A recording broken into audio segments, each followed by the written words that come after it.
Hi, folks. Welcome to today's Coffee with Jesus, where it's Friday and we're still with the woman at the well. And she's gone and told her friends all about Jesus, but his disciples returned to him. We're told that the friends came out, and then meanwhile his disciples urged him, this is John 4:31, "Rabbi, eat something." But he said to them, "I have food to eat that you know nothing about." Then his disciples said to each other, "Could someone have brought him food?" "My food," said Jesus, "is to do the will of him who sent me and to finish his work."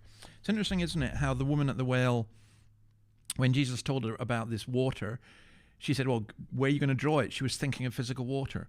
When the disciples are talking about food, they're thinking that someone has brought food to Jesus secretly, that he needs to eat, he needs physical sustenance.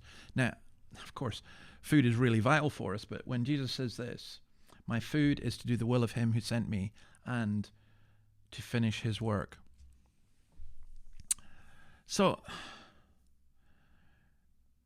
where are we going with this? I think Matthew 4:4, Jesus answered, "It is written, man shall not live on bread alone, but on every word that comes from the mouth of God." That's reflecting Deuteronomy 8 and verse 3. Those who have a passion for the word of God, those who have a passion for Christ, if your purpose for living is not to eat, but you eat in order to have a purpose, to fulfill your purpose, and if that purpose is God, if that purpose is Christ, if that purpose is doing the will of God, then you've got a source of food that gives enormous strength. So I read this about William Wilberforce, the man who was largely responsible for abolishing the slave trade. Wilberforce was sickly and unimpressive. One writer says, when he rose to address the House of Commons, the members at first used to smile at this strange little figure.